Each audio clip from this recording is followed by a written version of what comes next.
ತಿರಂಗ ಯಾತ್ರೆ ಮಾಡಿದಂತ ಸಂದರ್ಭದಲ್ಲಿ ಪಕ್ಷಾತೀತವಾಗಿ ಜಾತ್ಯತೀತವಾಗಿ ಎಲ್ಲರೂ ಬರಬೇಕು ಅಂತ ಹೇಳಿ ಕರೆ ಕೊಟ್ಟಿದ್ವಿ.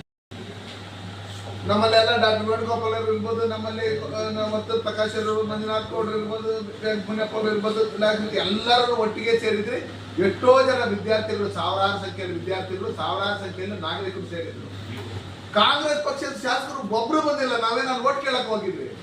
ನಮ್ಮ ಸೈನಿಕರು ಏನು ಒಳ್ಳೆ ಕೆಲಸ ಮಾಡಿದ್ದಾರೆ ಅದನ್ನ ನಾವು ಮೆಚ್ಚಿ ಅವ್ರಿಗಿನ್ನ ಆತ್ಮಸ್ಥೈರ್ಯವನ್ನ ಹೆಚ್ಚು ಮಾಡೋದಕ್ಕೋಸ್ಕರ ನಾವು ಇದ್ದೀರಿ ನಿಮ್ ಜೊತೆಯಲ್ಲಿ ಅಂತ ಹೇಳೋದಕ್ಕೆ ನಾವು ಕರೆದಿದ್ದು.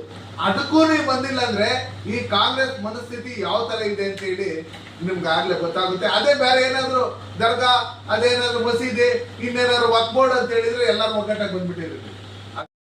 ಮೊನ್ನೆ ನಮ್ಮಲ್ಲಿ ಏನು ಆಪರೇಷನ್ ಸಿಂಧೂರ್ ಅಂತ ಹೇಳಿ ನಮ್ಮ ದೇಶದ ಹೆಣ್ಣು ಮಕ್ಕಳ ಸಿಂಧೂರಕ್ಕೆ ಕಣ್ಣಾಕ್ದಂತ ಈ ಪಾಕಿಸ್ತಾನ ಉಗ್ರಗಾಮಿಗಳನ್ನ ಸಡೆ ಪಡೆದಂತ ನರೇಂದ್ರ ಮೋದಿ ನೇತೃತ್ವದ ನಮ್ಮ ರಕ್ಷಣಾ ಇಲಾಖೆ, ಭೂಸೇನೆ, ನೌಕಾಸೇನೆ, CRPF, BSF ಇವರೆಲ್ಲರೂ ಕಷ್ಟಪಟ್ಟು ಇದು ಮಾಡಿದಂತ ಸಂದರ್ಭದಲ್ಲಿ ಅದು ಮಾಡಿರೋದು ನರೇಂದ್ರ ಮೋದಿ ಅವರಲ್ಲ, ಏನ್ ಹೇಳಿ ಅದು ಮಾಡಿರೋದು ಸೈನಿಕರು ಅಂತ ಹೇಳಿದ್ರು.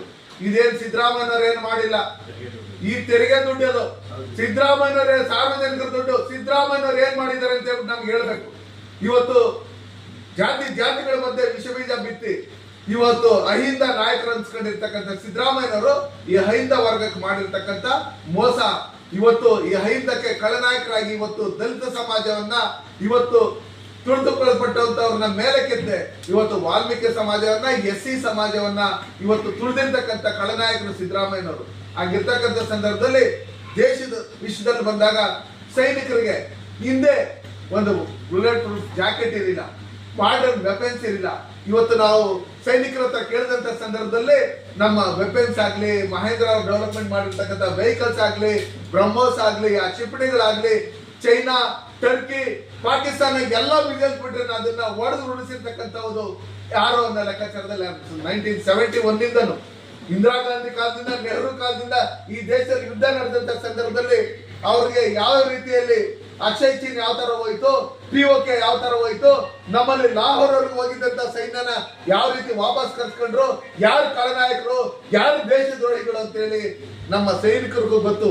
ಹಿಂದೆ ಇದ್ದಂತ ಸೈನಿಕರಿಗೆ ಅವರು ಏನೇ ವೆಪನ್ಸ್ ಇದನ್ನು ಕೈ ಕಟ್ಕೊಂಡು ಸುಮ್ಮನೆ ಇರಬೇಕಾಗಿತ್ತು. ಇಲ್ಲಿ ಕಾಂಗ್ರೆಸ್ ಸರ್ಕಾರದಲ್ಲಿ ಇದ್ದಂತ ಅವಾಗಿನ ಪ್ರಧಾನಮಂತ್ರಿಗಳು ಯಾವುದೇ ರೀತಿಯಾದಂತ ಪರ್ಮಿಷನ್ ಕೊಡ್ತಾ ಇರಲಿಲ್ಲ. ಆದ್ರೆ ಈಗ ಸನ್ಮಾನ್ಯ ನರೇಂದ್ರ ಮೋದಿ ಅವರ ನೇತೃತ್ವದಲ್ಲಿ ಆ POK ನಮ್ದಾಗಿಸ್ಕೊಳ್ಬೇಕು. ಮತ್ತೆ ಸಿಂಧೂ ನದಿಯ ನೀರನ್ನ ಏನು ನಿಲ್ಸಿದಿರಿ POK ನಮ್ಗೆ ವಾಪಸ್ ಕೊಡೋವರ್ಗು, ನಮ್ಮ ಹತ್ರ ಬರೋವರ್ಗು ಯಾವುದೇ ಕಾರಣಕ್ಕೆ ನಿಮ್ಗೆ ನೀರು ಬಿಡಲ್ಲ ಅಂತ ಹೇಳಿರ್ತಕ್ಕಂಥ ದಿಟ್ಟ ನಿರ್ಧಾರವನ್ನ ತಗೊಂಡಿರ್ತಕ್ಕಂಥ ಅವ್ರದೇ ಜಾಗದಲ್ಲಿ ಇಸ್ಲಾಮಾಬಾದ್ ಇರ್ಬೋದು, ಲಾಹೋರ್ ಇರ್ಬೋದು, ಮತ್ತೆ ಅವ್ರ ಉಗ್ರಗಾಮಿ ಶಿಬಿರಗಳು ಏನು 9 ಅದನ್ನೆಲ್ಲ ಒಡೆದು ಉಳಿಸಿರ್ತಕ್ಕಂಥದ್ದು, 100 ಉಗ್ರಗಾಮಿಗಳನ್ನ ಹತ್ಯೆ ಮಾಡಿರ್ತಕ್ಕಂಥದ್ದು, ಧ್ವಂಸ ಮಾಡಿರ್ತಕ್ಕಂಥ ಶಿಬಿರಗಳನ್ನ ಅದನ್ನ ಸನ್ಮಾನ್ಯ ನರೇಂದ್ರ ಮೋದಿ ಅವರ ನೇತೃತ್ವದಲ್ಲಿ, ರಕ್ಷಣಾ ಸದಸ್ಯರ ನೇತೃತ್ವದಲ್ಲಿ ನಮ್ಮ ಎಲ್ಲ ಸೈನಿಕರಿಗೂ ಸೇರ್ಬೇಕಾಗಿರ್ತಕ್ಕಂಥದ್ದು. ಹಂಗಿರ್ತಕ್ಕಂಥ ತಿರಂಗ ಯಾತ್ರೆ ಮಾಡಿದಂತ ಸಂದರ್ಭದಲ್ಲಿ ಪಕ್ಷಾತೀತವಾಗಿ ಜಾತ್ಯತೀತವಾಗಿ ಎಲ್ಲರೂ ಬರಬೇಕು ಅಂತ ಹೇಳಿ ಕರೆ ಕೊಟ್ಟಿದ್ವಿ. ನಮ್ಮಲ್ಲೆಲ್ಲ ಡಾಕ್ಟರ್ ವೇಣುಗೋಪಾಲ್ ಅವರು ಇರ್ಬೋದು, ನಮ್ಮಲ್ಲಿ ಮತ್ತು ಪ್ರಕಾಶ್ ಅವರು, ಮಂಜುನಾಥ್ ಗೌಡ್ರು ಇರ್ಬೋದು, ಮುನಿಯಪ್ಪ ಅವರು ಇರ್ಬೋದು, ಎಲ್ಲರೂ ಒಟ್ಟಿಗೆ ಸೇರಿದ್ರಿ. ಎಷ್ಟೋ ಜನ ವಿದ್ಯಾರ್ಥಿಗಳು, ಸಾವಿರಾರು ಸಂಖ್ಯೆಯಲ್ಲಿ ವಿದ್ಯಾರ್ಥಿಗಳು, ಸಾವಿರಾರು ಸಂಖ್ಯೆಯಲ್ಲಿ ನಾಗರಿಕರು ಸೇರಿದ್ರು. ನೀವು ಬಂದಿದ್ರಿ, ನೀವು ನಮ್ಗಿನ್ನ ಮೊದಲೇ ಇದ್ರಿ. ಹಂಗಿರ್ತಕ್ಕಂಥ ಸಂದರ್ಭದಲ್ಲಿ ಈ ಕಾಂಗ್ರೆಸ್ ಪಕ್ಷದ ಶಾಸಕರು ಒಬ್ರು ಬಂದಿಲ್ಲ. ನಾವೇನು ಓಟ್ ಕೇಳಕ್ ಹೋಗಿದ್ವಿ. ನಮ್ಮ ಸೈನಿಕರು ಏನು ಒಳ್ಳೆ ಕೆಲಸ ಮಾಡಿದ್ದಾರೆ ಅದನ್ನ ನಾವು ಮೆಚ್ಚಿ ಅವ್ರಿಗಿನ್ನ ಆತ್ಮಸ್ಥೈರ್ಯವನ್ನ ಹೆಚ್ಚು ಮಾಡೋದಕ್ಕೋಸ್ಕರ ನಾವು ಇದ್ದೀರಿ ನಿಮ್ ಜೊತೆಯಲ್ಲಿ ಅಂತ ಹೇಳೋದಕ್ಕೆ ನಾವು ಕರೆದಿದ್ದು.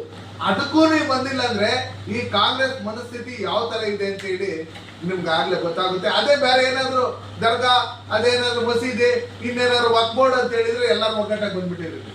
ಅದಕ್ಕೋಸ್ಕರ ದಯವಿಟ್ಟು ಈ ಮನಸ್ಥಿತಿನ ಬಿಟ್ಬಿಡಿ. ನಾವು ಹಿಂದೂ, ಮುಸ್ಲಿಂ, ಸಿಖ್ರು, ಮೈತ್ರಿ ಎಲ್ಲರೂ ನಾವು ಈ ದೇಶದಲ್ಲಿ ದೇಶದ ಪರವಾಗಿರ್ತಕ್ಕಂಥವ್ರು ನಾವೆಲ್ಲ ಒಗ್ಗಟ್ಟಾಗಿದ್ದೀವಿ.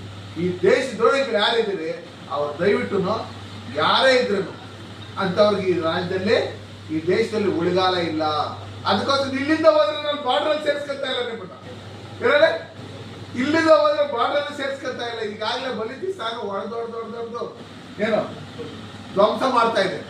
ಅವರನ್ನು ಇಂಡಿಪೆಂಡೆನ್ಸ್ ಘೋಷಣೆ ಮಾಡ್ಕೊಂಡ್ಬಿಟ್ಟಿದ್ದಾರೆ. ಅದಕ್ಕೋಸ್ಕರ ಈ ಇಡೀ ಪ್ರಪಂಚದಲ್ಲಿ ಸನ್ಮಾನ್ಯ ನರೇಂದ್ರ ಮೋದಿಜಿಯವರು ಮಾಡಿರ್ತಕ್ಕಂಥ ಕೆಲಸ ನಮ್ಮ ರಕ್ಷಣಾ ಸಚಿವರು ಎಲ್ಲ ಸೈನಿಕರು ಮಾಡಿರ್ತಕ್ಕಂಥದ್ದನ್ನ ಒಪ್ಕೊಂಡಿದೆ. ಅದಕ್ಕೋಸ್ಕರ ಕೆಲವರು ಕಳ್ಳನಾಯಕರು ಇರ್ತಾರೆ, ಟರ್ಕಿ, ಚೈನಾ, ಅವ್ರು ಬಿಟ್ರೆ ಇನ್ಯಾರು ನಮ್ಮ ಭಾರತದ ವಿರುದ್ಧವಾಗಿ ಮಾತಾಡಿಲ್ಲ. ಅದಕ್ಕಾಗಿ ಇನ್ನು ಮುಂದೆ ಅದನ್ನು ಬುದ್ಧಿ ಕಲ್ಕೊಂಡು ಒಳ್ಳೆ ರೀತಿಯಲ್ಲಿ ಎಲ್ಲರೂ ಇರೋದಕ್ಕೆ ದೇಶದ ಪರವಾಗಿದ್ದರೆ ಕಾಂಗ್ರೆಸ್ ಉಳಿಗಾಲ, ಇಲ್ಲಾಂದ್ರೆ ಎಲ್ಲ ಇಡೀ ದೇಶದಲ್ಲಿ ಕಾಂಗ್ರೆಸ್ ಮುಕ್ತ ಆಗ್ತಾ ಇದೆ. ನೆಕ್ಸ್ಟ್ ಕರ್ನಾಟಕದಲ್ಲೂ ಕಾಂಗ್ರೆಸ್ ಮುಕ್ತ ಆಗುತ್ತೆ.